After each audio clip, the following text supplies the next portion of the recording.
And welcome back here to Veteran Nation with the Sergeant and the Skipper. This is the Unchained. We're in a new season. We are now unchanged, which means anything can go. And yeah, we're going to see how far we can push this to the limit. So we're going to have a lot of fun here. I'm joined again with Joseph.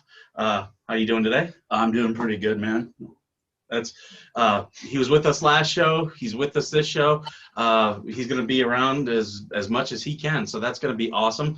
And for those of you who are fans of the show, come on to veterannation.com, or I'm sorry, nrnplus.com/VN. That's the Veteran Nation landing page. Please subscribe to the channel, or if you want to subscribe to NRN Plus in total, it's about $9.99 a month or $79 for the year. You're going to get access to all the other NRN content, special content from our show, and yeah, you'll be able to communicate with us directly. If you can't do that, also join us at the Facebook Veteran Nation group page. We do a lot of fun stuff there. It's a little bit different on Facebook because we're limited, but yeah, it's all good stuff. And today we've got a very interesting guest. We have Karalyn Martin, who she is a Marine veteran, and she is got a competition that she's in. So Karalyn, how you doing today? I'm good. How are you? I am doing great. So you've been very active since you got out. I've been doing a lot of different veterans things. Go ahead and tell us a little bit about what you have going on. So what I have going on immediately right now, and that's on my plate, I guess the only time that I've only had like one thing on my plate, is I am a finalist this year for Miss Veteran America 2020. We are the first cohort to have to go virtual. So it's been a complete, I don't know, it's just upside down, I guess, because Final Salute Incorporated, who hosts Miss Veteran America and created it, they have also had to do the same thing. So as they're trying to figure it out or not figure it out, we've kind of been tossed and turned and then, really put into a time crunch. So it's been kind of stressful, but at the same time, it was worth it. And obviously, like, just skill wise, I can adapt. Other than that, I am an ambassador for Air Power Foundation, which is one of the largest foundations in the nation. And I got kind of involved with them from just public speaking and talking about my story, my battle with suicide, and kind of how I'm here today. And what I've done to each year, I just end up doing something different. So each year I just make it a point to, I really found that, like, once I chose life, that to help others is really what was my niche. And so I work with about 10 different nonprofits, and it might be legal resources, it might be benefits, suicide, service dogs, you name it. If it's here, I've got my hands in it. Yeah, when I got your bio, I was like, wow, is there anything she doesn't do? Because it was pretty full. So with the competition, you guys, you're doing it all digital now. You had to do a lip sync contest, correct? Correct. That is, everyone's talent is lip sync. What was the song you chose? So I did "We Are Warriors" by Avril Lavigne, who's still making music. I did think that when I listened to it, I didn't know it was her. And I also was just like, oh, this is like a badass song. It's more, in my head, Viking. And that's what it, refers to. So being that, like, when I did my DNA, that's what came back. Then it was just like, oh, this is cool. And it'll go with this. Well, then I watched the music video and it's about COVID. Oh, nice. So I like how you were like, yeah, she still makes music. That's hilarious. But you've done, I want to make sure that we say, best of luck to you in the competition. That's a very important competition because it raises money for female vets. And one thing we've learned is that there's a lot of gaps in the programs that the VA offers, a lot of gaps in what other nonprofits offer when it comes to female veterans. Everything is very male-centric. Have you run into across anything where you were like, oh, I like this program, but it's only for men, or anything like that? Or I have not personally needed something and it's like only for men. I did work in one of my internships and I volunteered downtown Fort Worth at one of the largest homeless shelters here called Union Gospel Mission. Okay. And in the overnight shelter, there were a lot of female vets coming, they would only take in 15 to 16 a night. You could be a part of the program, but a lot of times they don't. However, across the street, we have the Patriot House, and that's transitional housing for male veterans. And there's a lot of resources, and they bus them and they get them to our county hospital, which our property taxes pay for, so it's free medical. They have all of that downtown in like what I guess our homeless district, but not a single thing for females. Union Gospel Mission doesn't even have that. And then we do have a fairly new VA clinic, but it literally just in the last few years had women's health. And even then, a lot of times we're like, no, they'll put you there, and I'm like, take me back out, because they're rude. They're it's just like it's just really, it's just not friendly. And so I was pulled out of the women's clinic and I've never gone back. Okay. Yeah, we talked about this on the show, how each veterans VA hospitals, each one is different than the next one. I've heard good things about the Long Beach one, which is has a very big women's program. But we belong to one that, it's not the greatest. So that's always interesting to see everyone's experience with it. Now, you do a lot because you do casework, correct? Yes. Okay. And you've been doing a lot also with suicide, not just because of your personal story, but because of a lot of the clients that you deal with. Correct. Is there, because we've talked a lot, veteran suicide is such a huge issue. We've talked a lot about it here on our show. Where do you see as some of the gaps that we could, easily solve for veterans? So one of the biggest things that I see, and this was part of my research in my undergrad, is in looking through all research, no one had looked at transitioning. What does transitioning do to the veteran? And yes, it was slightly, part of the bias was that I have obviously more Marines that answered the survey that went on for about a month, I guess, even though I pushed it, is that they don't prepare you to get out. I know personally for me, you either got to pick if you were retiring, you went down that route, if you wanted to go to school, if you wanted to be an entrepreneur or get a job. You need to know all of those. So it doesn't need to be a one-track situation. The other issue is that when you do transition out, when you run into obstacles when it comes to resources or where you're at, then nobody's there for you anymore to help you. And if they even helped you getting out. And a lot of times, no one wants to do that legwork, especially males, because it's just frustrating and they would just rather give up and just say, screw it. And so I like doing that legwork, and I like finding those loopholes and pushing. And then, so that is one of the biggest things, is that then they lose both females and males, but they don't have the money. They don't get jobs. They don't have stability. A lot of them, like myself, I'd never went back home. I'd never go back home. The trauma is just too much and there's nothing there. So had I not really navigated it myself, I don't know where I would be. And so we did see, not so much that the hypothesis was supported at that time, that transition trauma was a precursor to suicide ideations, but we did in the demographics find out that the longer they served, the more likely they were to complete suicide or have suicide ideations. And in my specific MOS alone, we've had 14 in the last 2 years.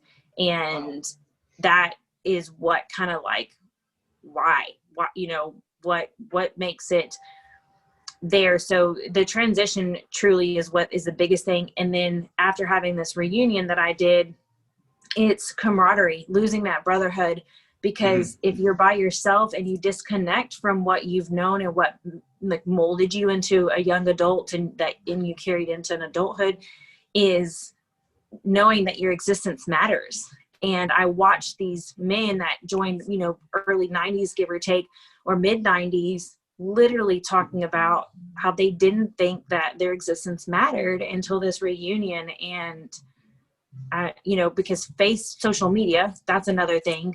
Social media doesn't bring you close. It can be so fake. I can make my life look amazing and perfect, you know, or I can make it look horrible, but that doesn't keep me connected with them. You really need to be able to pick up the phone, and, you know, so the texting and social media, it really disconnects you from each other. And that seems to be a huge deal, that you feel alone and you end up in that spiral downhill. Did you face anything like that?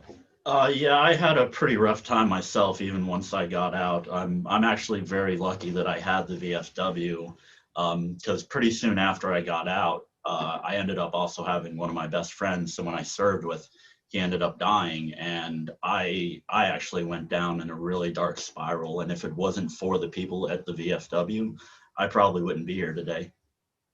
That's, you know, that's one thing I see is there's a lot of commonality of people who've gotten out don't really seek help. I've found that other veterans have been the ones to be like, hey, you need to get help with this. So what you're doing, I think, is incredibly important. Are you guys going to be doing any more of those reunions? Are you going to, you know, I heard that you planned everything about it. So, I mean, was that just too tall of an order, or is that something that you think you can do? No, especially if you tell me I can't do it, I'm gonna tell you, watch. That's a Marine right there. Yeah. I do. The impact was so much more than I could possibly fathom. You know, just watching the Marines become vulnerable and open up and just let go, it was phenomenal. So they are like, yeah, next year. And I'm like, next year, haha. But honestly, I told them, I said, absolutely. I would do it again and again. I would like to see it a reoccurring thing. I would like us to see it grow. I know that's what's going to happen. So with that, I would definitely have to have someone that's committed to a committee to doing it, because it's going to need to be bigger and better. I mean, this year I brought in 22 Kill, and Jake, their CEO, I mean, he's just inspirational. Taya Kyle and I are really good friends. She came in for lunch. I mean, so it's kind of like, okay, now how am I supposed to top myself? Who are the businesses that helped you? I want you to be able to give them a chance to plug, because anyone who supports veterans and veteran causes, I want to make sure that we are putting them first and foremost. So Air Power Foundation gave us a $15,000 grant, and then we did raise money by the GoFundMe, like asking for a registration fee, pretty much just kind of helped, you know, lock their spot in and know that they were going to commit to coming. Then Air Power Council, I mean, I've got my centerpieces I borrowed from them. Since we do so much together. 22 Kill came in, and they are the ones that provided the clinical suicide portion of it. And when they came in, Jake came in and sat down like, you know, a powwow kind of deal, not a speaker and walking back and forth in a suit. He came in his t-shirt and shorts, exposing, you know, the one leg that is severely damaged and the other one that's amputated. Taya Kyle, she runs Chris Kyle's Frog Foundation, which is strictly focused on marriage, and there were a lot of spouses there, and that was important to me. So I did make sure that the female spouses and or female Marines, I brought a hair and makeup team in for them to get just the minimal dolled up for dinner, because it wasn't like too fancy. Operation Red, White, and Blue, they kind of just help in all kinds of different areas. Dr. Karalyn Martin runs that. I'm trying to think of who else. I mean, the Weston DFW is who they provided all that stuff for free, all the ballrooms, everything. And I think that's pretty much it, that as far as that organization wise that helped. Well, I take that back. Metroplex Marines. So Metroplex Marines is the nonprofit I use to route the grant through, because I'm not personally a nonprofit. So I had to have a nonprofit hold the money and route a grant through. So Colonel McCollum, who runs Metroplex Marines, that was the core. There you go. So I can't believe I would even forget that, but he was the core of that, because he pretty much just held on to it. I would pay for stuff up front, hand him the invoice, he'd cut the check. And so he was phenomenal, and we just used it. We used them. But Metroplex Marines is also just a really good nonprofit in the area. No, that's good because, you know, like I said, we want to make sure that anyone who's supporting us, that we're supporting them. So it's good that you were able to be able to mention them. And, you know, I'd encourage anyone watching, you know, those are a lot of good resources and a lot of good places that you should, you know, check out. What other, because I know you're always busy. What other things you got going on? Or what's in the future for you? Don't know yet. Are you gonna take time off? Or? So,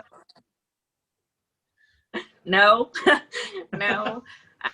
Obviously, finals for Miss Veteran America are October 11th. So everything's due as far as advocacy and fundraising will stop. Well, it won't stop, but it's due on October 1st, and so that they will tally that up. We'll do preliminary interviews on October 9th, and then we'll be on standby while the rest of the world watches with us to see who gets crowned. And then after that, I don't know. I'm starting to get nervous. You're gonna become an Instagram influencer? No, that is one thing you will see me shut down real quick is social media. I can't, running that much is just, no. It's a bear. It could be a bear if it's something that you have to do, because, you know, I've done events and stuff where I've got to promote it on social media, and yeah, it can be its own little job. Yeah, and I don't like promoting myself at all. It's so uncomfortable. I'm just like, this is not, no. With my job, hopefully once COVID opens back up, so I guess I can't say, I do have my hands in something already. So that fund is run by Myers Jackson. He's known as America's auctioneer from Texas Flip and Move off at HGTV. Okay. He runs Vet Fund. He's a Marine veteran, and him and I linked up when he heard about the reunion. They wanted to help raise money. We didn't get the opportunity to do that, but what he does is he works with other veterans, and they bring in consignments. So like if you were a veteran and you're good at welding and you make like this really cool, you know, welding something, then you send it to Myers. He puts it in that auction, and it might only be worth $50, but he's going to auction it off for $500. And then that veteran gets 50% of that. And then the other 50% either goes to Vet Fund, if that's what you're doing the auction for, or we're actually doing the auction for whatever other nonprofit. So that is something I just was voted in as a secretary for the board. Thankfully, because I serve on my HOA board, then I know how to, you know, work boards. So one thing that Tarrant County has, which is the county I live in, we have Veterans Treatment Court. So any veteran with a misdemeanor, Class A or B, can go into Veterans Treatment Court if they have a good lawyer, or if they get put on probation and their probation officer knows to get them to me throughout the department. Then I put the package together and I get them back into Veterans Treatment Court. That actually, what that focuses on in 3 phases is uses our nonprofit resources and rehabilitate the veterans instead of circling them through the criminal justice system. If for some reason they do have to go to county jail, the veterans have their own pod. And a lot of them are artistic. And so if they're Marines, I would say they're probably autistic. Yeah, well, you're not allowed to give them crayons.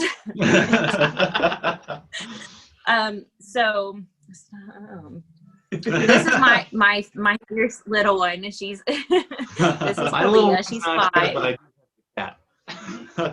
You see a cat? Okay, finish when you're done. So when I went, and so Sheriff Wayburn was a police officer for some time, and I believe he's a veteran. I just don't know what branch for sure. When I went into his office when he wasn't there, the ceiling tiles that are in your standard building that you can push and pop out, I looked up and they're painted and they're all military oriented. And I'm like, what the heck? And they're all painted by the veterans and the veterans pod. So nice. Oh, wow. Because we're looking for more artistic stuff, or looking for veterans that make stuff, that have their own little, like, whether it's a side thing or an actual full blown, you know, entrepreneurship for woodworking, metalworking, jewelry, whatever it is. To seek some more of that out, and so that it makes our auctions bigger and better across the United States, because then we're also able to help veterans across the United States, because they get 50% of that, which is typically triple, if not more, than what it's worth. Oh, wow. That's, I'm really glad you mentioned that, because we have that here. I don't know if every state participates. I know California does. So I was just talking to a Marine today who's going to retire, and that was something I was mentioning to him. I was like, look, here's one thing that veterans don't know is out there, is that, yeah, if it's a misdemeanor, you can get it taken care of through veteran court, and you're more likely to get, you know, if it's something where you need treatment or, you know, rehabilitation or something like that. Yeah, I don't know about the jail facilities, but it's worth looking into. I wish I'd actually known about that, because I've had a few issues with myself. When that thing with my friend actually happened, I started drinking a lot, and I ended up getting a DUI myself. I mean, my lawyer kind of sucked, and then just the court system out here, I feel like in Joshua Tree, and the police in general, they look at the base as a target. They'll sit around and wait for Marines and actually try to target the Marines out here. Yeah. Yeah, they call, we've got Highway 62 that runs out here, and they call it the honeypot, because one of the biggest spots for DUIs in the whole state. So yeah, we definitely, they know what's going on out here, and they definitely target it. So, but, you know, for veterans, it's good to know that there's stuff like that, and, you know, we got to make sure we spread the word on that type of stuff. I do want to go ahead. Oh, I thought you were. I'm sorry. Might have been the little girl. I do want to get into a couple of stories that are going on. Yeah, you know, we're trying to. We get all the stuff in so that vets can get help, but, you know, there's stuff that interests us. You know, we like guns, we like knives, we like beer. You know, so. There's things that, you know. I can't speak on the beer part, but guns, yes. Well, I'm sure you know a veteran who does. Yeah. But I just want to get through just a couple stories. So today we had some major legislation signed, and you're in an area that it definitely affects. Do you want to talk about it? Yeah, so I have been, like most of the nation, watching the justice be served for Vanessa Gillian, and not just served for her, but using it as a movement to finally make the change that our military needs, not just for women, men too. Because Fort Hood. We've lost what, 4 soldiers there? It's, I think, 8 this year. 8? Okay, yeah, I've seen the stories. I'm not there, so I'm a little bit. And that's not including the bodies they dug up in the midst of finding other bodies. So that's one of the big things. But what was so gruesome, you know, about her whole situation is that they were able to dismember her body the way they did, put her in a Pelican case, and it was 100% premeditated, because they had lime, which means they really looked into what decomposes the body, and then attempted to cement it as well.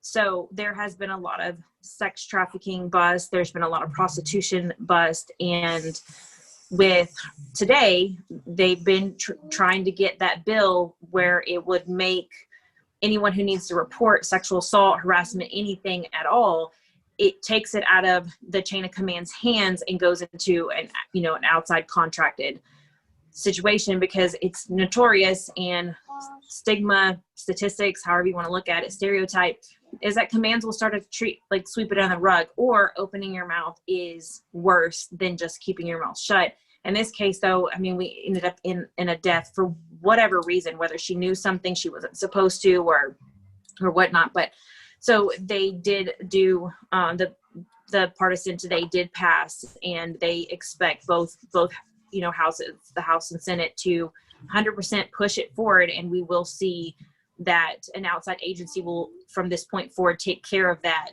for the military members everywhere, and not just the Army, so that we can actually get rid of the sexual harassment and assault that's going on in our military.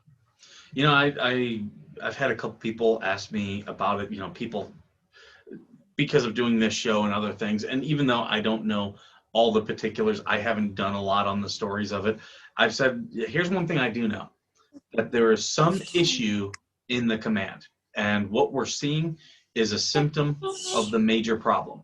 And, you know, because when you've been around the military enough and you see these type of things happening, it's because somewhere else there's an issue that has been pushed aside and ignored and just allowed to get worse, and it becomes a cancer. And cancer eats away at everything. And I would not be surprised to find out if that's what's actually going on, is that there was something else. Have you been up on the stories at all? I've not really paid too much attention to it. Honestly, with some of the details you gave us today, I did not know any of that happened, and I did not realize how horrific of an event it actually was. I mean, it was horrible for that to happen to any service member, but for that much to go into it, and the fact of the command just hiding it and sweeping it under the rug for so long. And just being a Pelican case is involved, that kind of gives you an idea of the people involved. Because, I mean, most times when something like that happens with a military member, you're like, oh, that's a military member. But that was someone who had probably some access to some things. Yes. So. Yeah, she was in the armory when she was murdered. He did murder her with a hammer, and because they were in the armory, even though it was in my opinion outside looking in, yeah, I know, is that her stuff was left there. She clearly went missing, not AWOL. And what it appears to be is that every time somebody goes missing, it's just that they went AWOL. They're not looking for them, even though soldiers were like, she didn't go AWOL. Her stuff was left there. She's, gone. And he was seen carrying the 3-foot Pelican case out. Prior to committing suicide. And so that got leaked as well, is that they literally were videotaping some of the higher ranks, and they were like, well, in 30 days she'll be AWOL. In this uniform, I have to give a fuck, but outside of this uniform, I don't give a fuck, and wouldn't let them search for her. And that got leaked really quick. I can tell you that locally or nationally, because I'm a part of a bunch of different female groups, especially Marines, women are quick. I could tell you, we had the names of those that were booked in prior to the media ever getting a hold of it, because it is public, news. But the second that they said they had arrest, right, bam, all you do is look at the inmate search and you've got it. So How there are not more women who are private investigators, I don't know, because I can tell you, every woman I've dated has been like, oh, well, on your Facebook, there's this girl, but she's attached to this girl, and this guy posted this, and I'm like, how did you have that much time to just figure that out? And like, well, I'm on Facebook all day, and I'm just like, you need to be a private investigator and try to figure this stuff out. You'll think you're clean. You'll think you got rid of everything, and they'll be finding facts from 20 years ago on you. Guys are. And then one of the most recent, well, I wouldn't say most recent, because I think that's still unanswered with the most recent, but the most recent homicide, the most recent suicide, from my understanding, is he was raped, and he said something, he spoke up, and next thing you know, he's the one in the mental hospital. Mm-hmm. And his family knew that he was, put into the mental hospital, and he had told his family, I'll call you when I get out, and then didn't. And for days, no one looked for him. And mm-hmm. it wasn't until his family came all the way down here to Texas, and then just random hikers found him hanging in a tree. I'm not going to sugarcoat how bad Fort Hood is down in Killeen, Texas, and that he had been hanging. And had someone gone and looked for him, just a little bit, we have probably one of the #1 search teams in the United States here, because mm-hmm. we have the dogs, because we have horses. Like, when somebody goes missing or you need something, I promise you that the way Texas comes together to find whatever it is or whoever it is, our Amber Alerts, they're over pretty quickly, because they will find these children. They'll hunt them down. Mm-hmm. So for that to be happening down there makes no sense, because we have the capability to find whoever we need to. the rapes and the sexual harassment, Fort Hood is an indicator that there's a major problem there, but I don't want people to think, oh, it's just Fort Hood. It's rampant everywhere. There was just this week, a senior chief had gone AWOL. A senior chief. They don't go AWOL, but was convicted for going AWOL, but was not convicted for sexual assault, sexual harassment, and something else. But again, you see the headline, what it talks about, and you're like, well, this is a much bigger story, and you start reading into it, and then you find out, oh, this was someone who was doing a lot of bad stuff. Yeah, they were acquitted, but one thing that people forget is that commanding generals have a lot of power. They can set aside a court-martial acquittal. They can, and drastic stuff like that is what it's gonna take to finally get the leadership of the military to finally wake up and say, you know what, we cannot allow this amongst our peers. We cannot allow this to happen to our lower enlisted. So hopefully someone starts taking charge in the DOD and saying, I'm not gonna put up with this. We're gonna stop it, and empower the junior leaders to be the ones to speak up. Give them forums to be able to speak up. Because it's bad. And I can't speak for every branch, but I sit right here next to the Joint Reserve Base that used to be known as Carswell, and it has every branch here. It is heavily, though, with Marine and Navy reservists.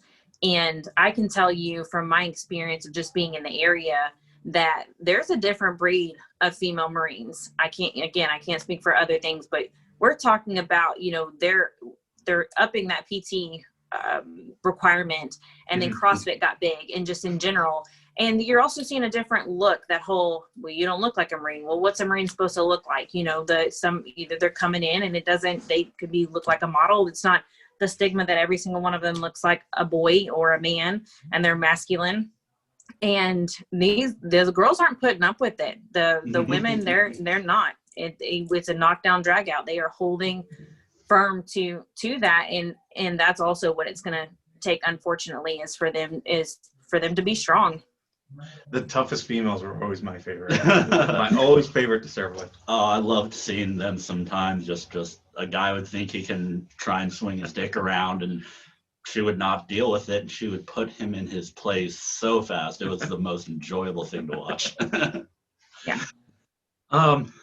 I want to get off that subject a little bit and get on to some things that are a little bit more lighthearted, because we want to also have fun on this show. Did y'all see what happened with Captain America, Chris Evans, this weekend? Yes, apparently he decided to take a picture of himself and release it via Twitter. He was on Instagram, and I think he was doing like a screen record, but yeah, he had a picture of his little soldier, and it was in there, and it just kind of blew up everywhere. Just an accidental release on Twitter. And yeah. I mean, now you got to look at all the other guys and think when they accidentally send one out, you can't really blame us that much. I had a Marine who we NJP'd because he had sent a picture like that to another female Marine who that was his first ever interaction with her. He liked her, and that was how he was going to introduce himself. And, it's not easy to get a first sergeant in an NJP to laugh, but I looked at the Marine and I said, that doesn't work. Do you think if that worked, do you think I'd be sitting here talking with you, or would I be in the bathroom trying to get the lighting right? And the first sergeant lost it. But, I just don't get the mentality, I don't know. But yeah, you shouldn't have. He took full responsibility, and when they said Chris Evans, I'm really bad about not knowing, like the actor, and they were just like, they said Captain America, and my first thought was, I don't think he's attractive, so I was like, your face isn't there. I don't want to see anything else either. I was a little too late. I tried even earlier today, seeing if it was still on Twitter. No luck. I just thought the story was funny. You know, I laughed at it, but oh my, some of the women were just ruthless in their, like, just the way they were breaking down everything about it. And like, oh my, it was, it definitely gave me a chuckle because it wasn't me. But Oh yeah. yeah, that was an interesting story. You know, definitely.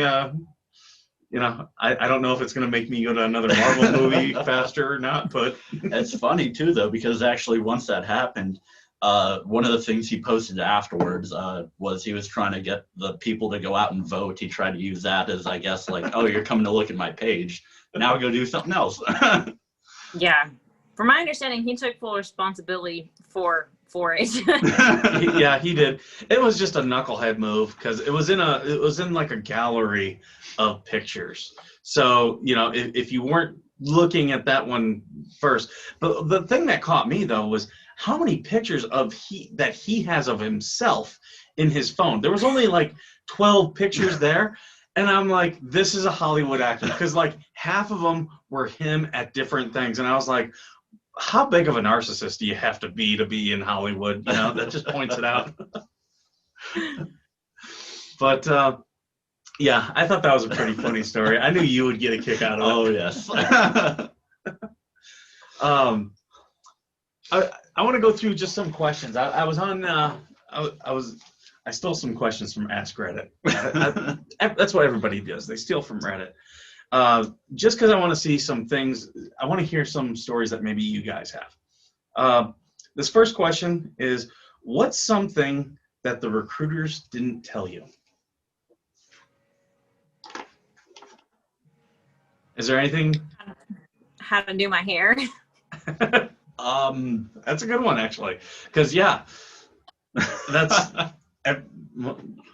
if a female Marine doesn't have short hair, yeah, you got to figure out how to do that bun very quickly. And very nice. You're not going to catch another branch that has their hair locked on like a female Marines. Yeah, no, the only real, like, my recruiter didn't tell me it halfway through the whole process that he was going to get himself sent to the brig, so that was kind of a surprise. Awesome. I show up one day and he's just not there, and they're like, oh, yeah, you'll have to sit down for a minute. Can we ask what he did? Do you know? Fraternization with a female pulley. Pulley, yeah. Yeah. That was rhetorical. Yeah. Rhetorical question. I mean, it wasn't even The active duty women were having nothing to do with him. I think for me, it was how much reading you have to do as a Marine. Like, it just got worse. As an officer, they were constantly throwing books at me. Hey, read this. And like, I like to research. Like, if you tell me I can't do something, I'm going to start going through all the research and find out some way that I can make it happen. And I'll read and read and read for that. But like, hey, we're going to prescribe a book and you have to take this back and read it. I got to the point where I was downloading them, like the books on tape. And just like when I would go PT, I'd like jump on the treadmill, throw in my earphones, just listen to a book for an hour. That's what I didn't expect, was how much reading was involved. Even as enlisted, I didn't know, like, my first 6 months, they put me in the ID card center. Like, worst job for someone brand new. And they were like, hey, we're going to put you at the ID card center. So now I'm making IDs for everyone. And yeah, there's so many rules and regulations that like determine who gets what. And like, it was just crazy. You had to ask so many personal questions to people. I was uncomfortable with it.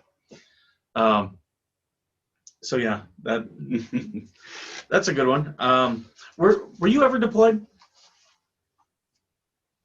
Yes, I went to Afghanistan in 2011, and then I did a forward deployment, which was my first duty station in Iwakuni, Japan. Where were you at in 11 in Afghanistan? I originally was on Leatherneck, and I quickly went down to Dwyer, and I ran the logistics squadron down there in Dwyer. We shared the same dirt at the same time. I was there March of 10 to March of 11. Yeah. What did you like the most in care packages?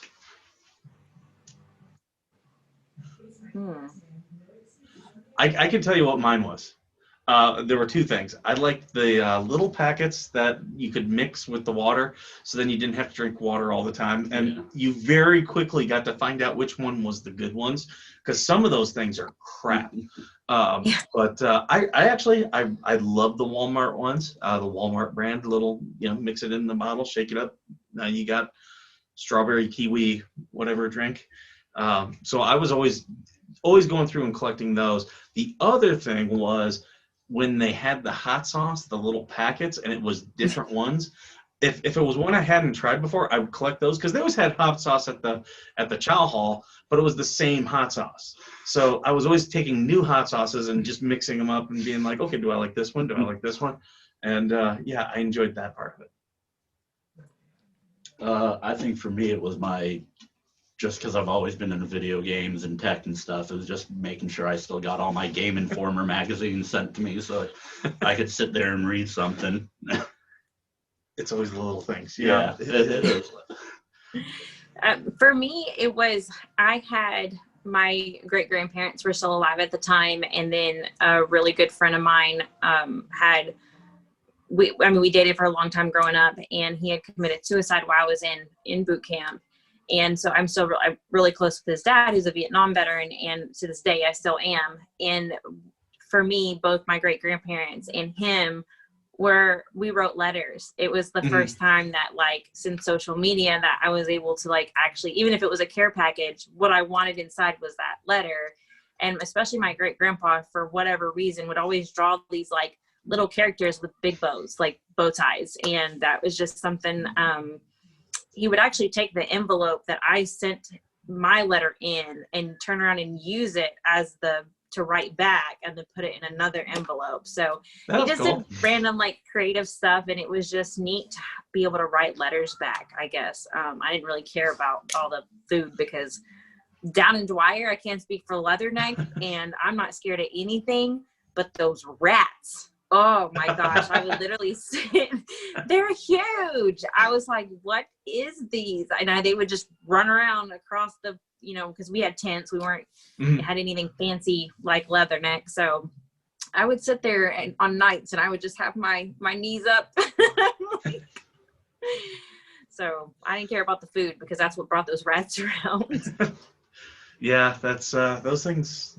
We had those at Leatherneck, especially. I had to. I had a couple different collateral duties. One of which was the camp safety officer, and one of the fun things about that job is we would have the bladders where they would empty all the porta-johns into, and I mean, these things were huge, and they would break, and I had to go inspect them, and it was the worst job.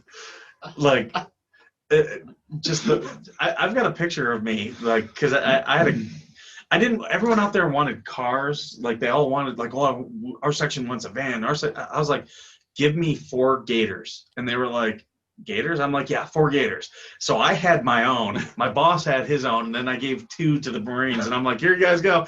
We were all around that place on Gators, and, like, just zipping in and around all the Marines walking, because you could take those off-road. So that's why I was like, hell yeah, I want a Gator.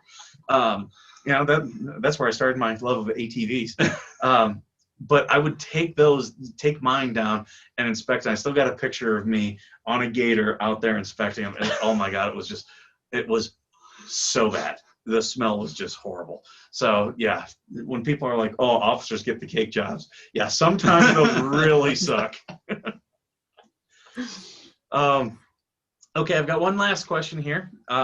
This one, I'm going to preface, it does not have to be about a woman, because there's a lot of military spouses now who are men. I know 2 personally who are great friends of mine, and their wives are military members. What is your worst military-dependent story?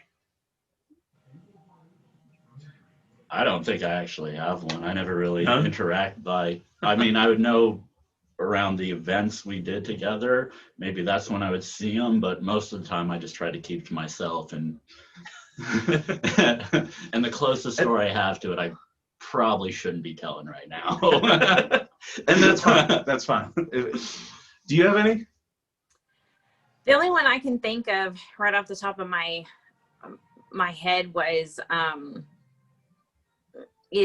I don't even know why the command got involved, except for that the Marine, we kept having to like enforce his hygiene once he got to work, and for some reason they were on base housing, and I just happened to be his NCO, and next thing I know, we're in his home. He's got this, you know, I wouldn't say brand new baby, but a crawling baby, and the conditions of the home were not livable, and like that the wife was there all day, and that's was okay with her. There literally was feces, you know, from the animals on the ground, and this child just, I can't even tell you what was in the home. It literally, we had to take everything out of the home, Chinese field day, the home. And so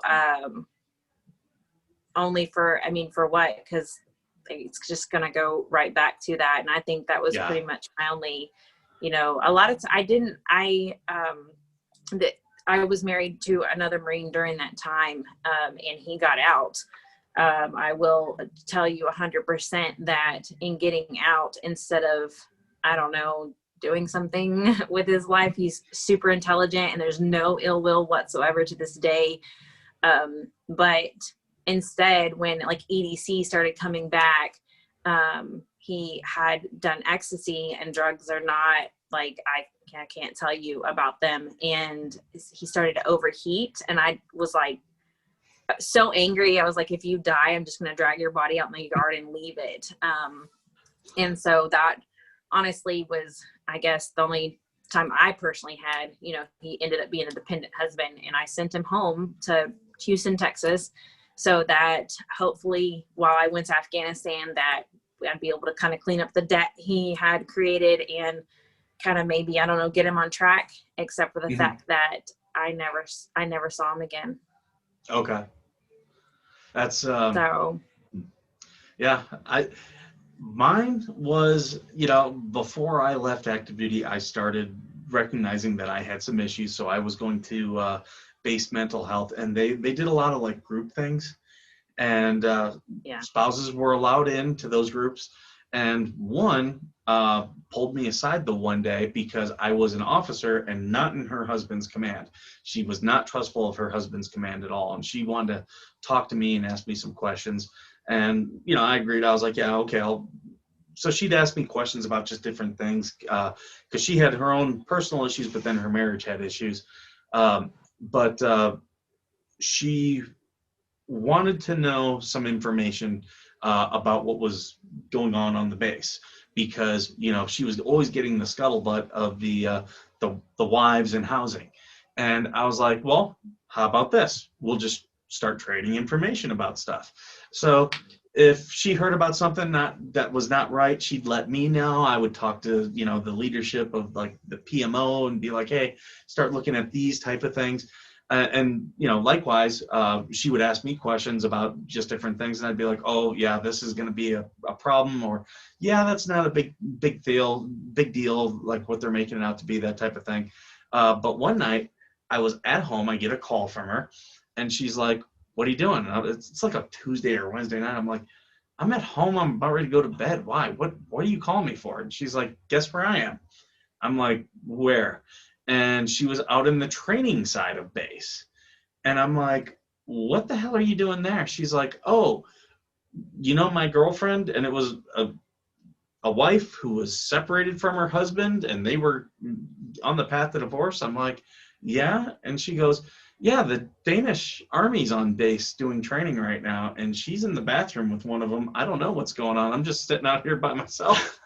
And I'm like, what the hell? And she's like, yeah, this is what's going on. I'm like, that's just horrible. And she's like, I didn't want to come out here. I got dragged out here. And yeah, she goes, I just don't want to stand here alone by myself. So I want someone to talk to. So that's probably the worst thing I've ever heard of concerning military spouses. Without going too much into detail, like, because I probably could go into graphic detail, but I don't really want to. But Yeah, so those are the questions I had and some of the stories. Is there anything that you think the listeners that we haven't talked about that the listeners should know about, or any resources that you think that we haven't spoke about that they should absolutely look at? Well, since the competition is kind of at the core of what I'm doing right now, and it's something we're raising awareness about, Mhm. is what I didn't know, and a lot of people don't know, is that homeless female veterans are the largest growing homeless population of all homelessness.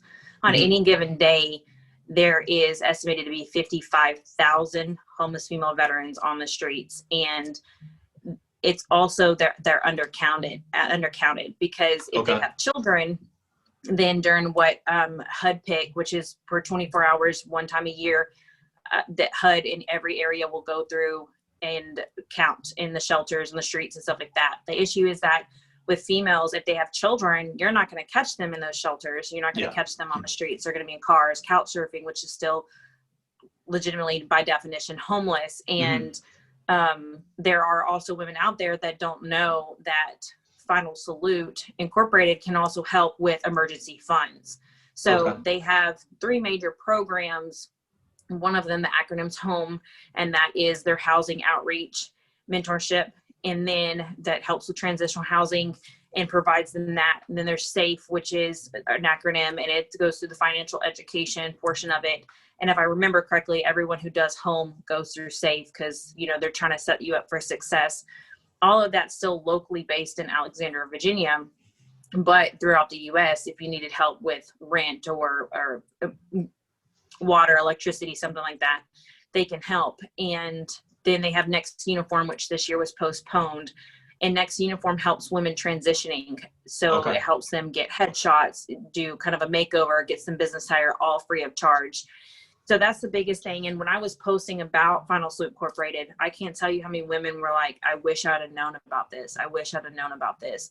And I didn't know that how bad it was. And then when they did the last major research, which was 2011, and for me, as a, you know, having a master's in social work research, that's severely outdated, but it is difficult to kind of get that to catch up right now, is that over 60% of places that offered housing for homeless females either wouldn't accept children, or there was age restrictions, and or there was issues. For example, one of the testimonials is that they were in there with a registered sex offender, and so he's not even supposed to be around, you know, children, and they were in those type of circumstances. So the biggest thing with this competition is, it's, you know, we're raising money. It only takes $25 a night to provide a female housing, essential services, case management, hygiene, anything that they possibly need.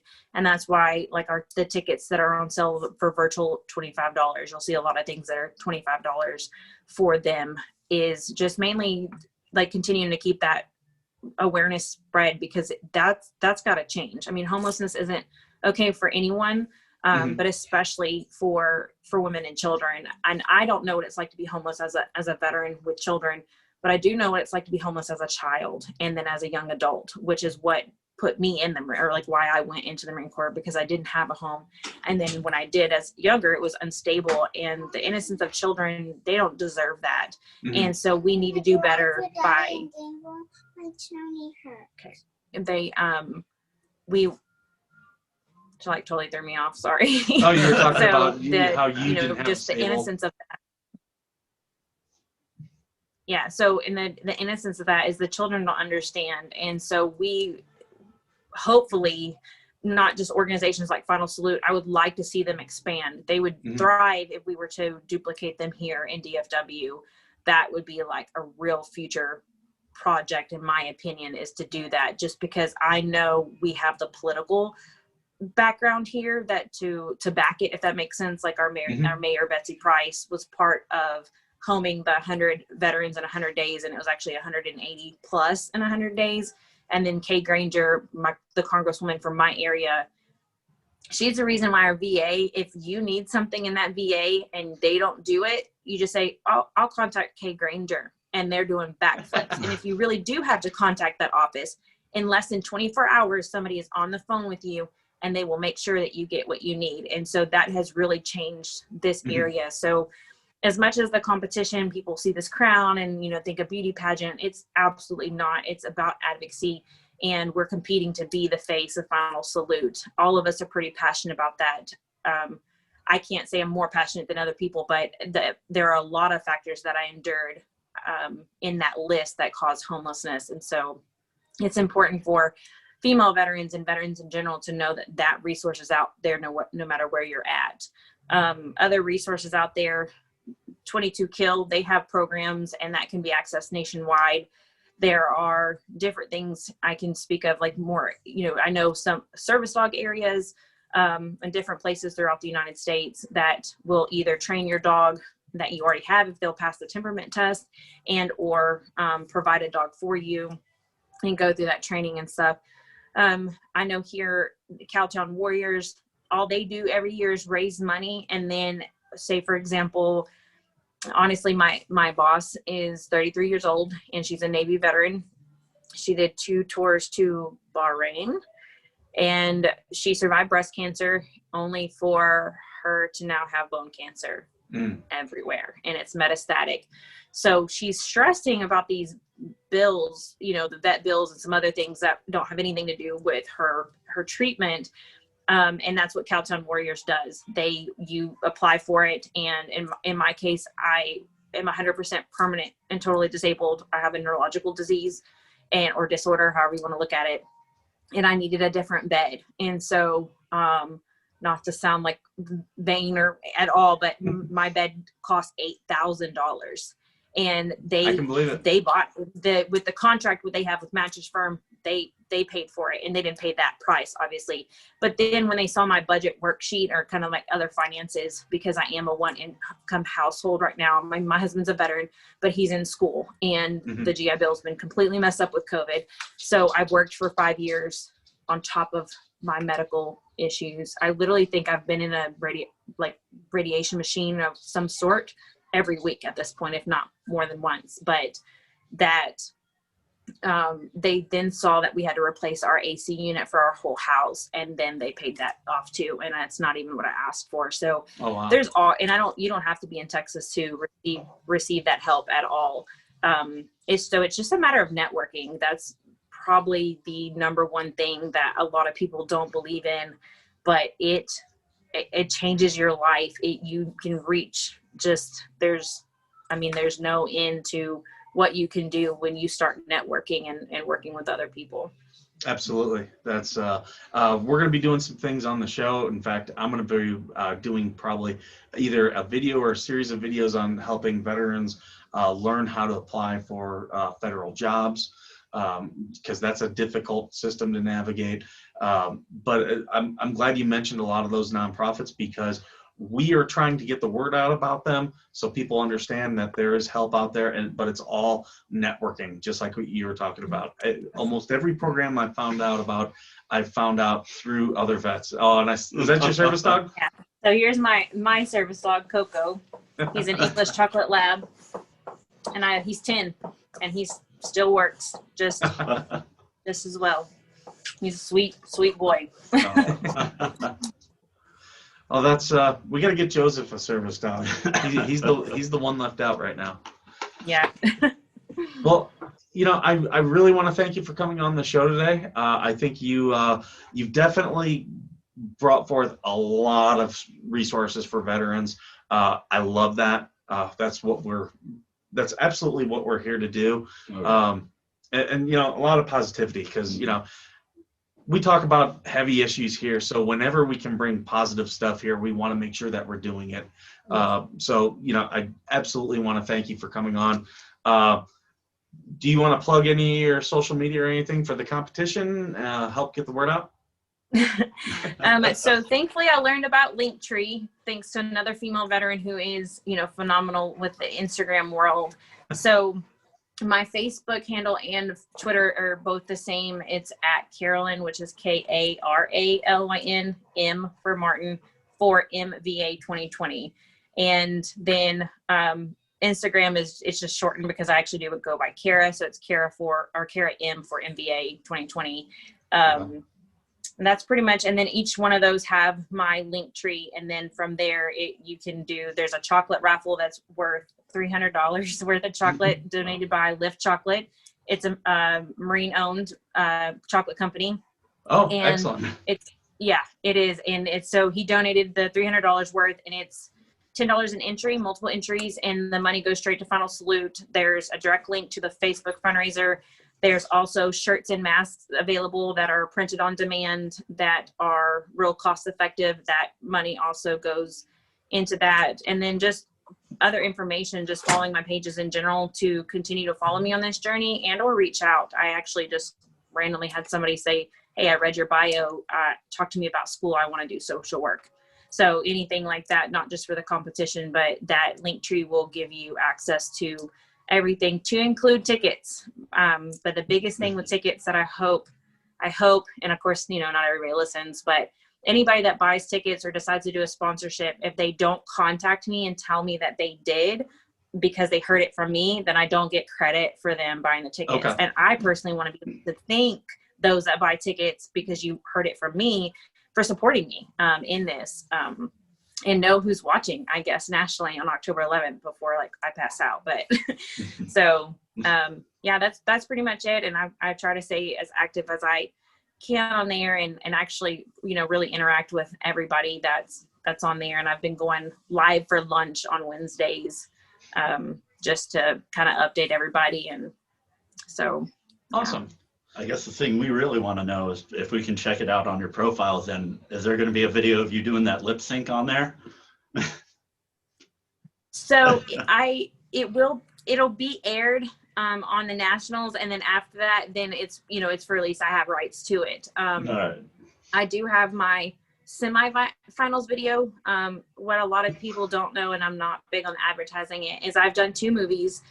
One is called Flip Turn the Movie, and it's ready. They're right at production release. And and then it's called Ringo Juice, which is apple juice in Japanese and English. And that's still in production, but with Alan Bajan. And he took my semifinals video lip sync, which I did, have to change a lot up, but he created a video out of it. And it was really cool.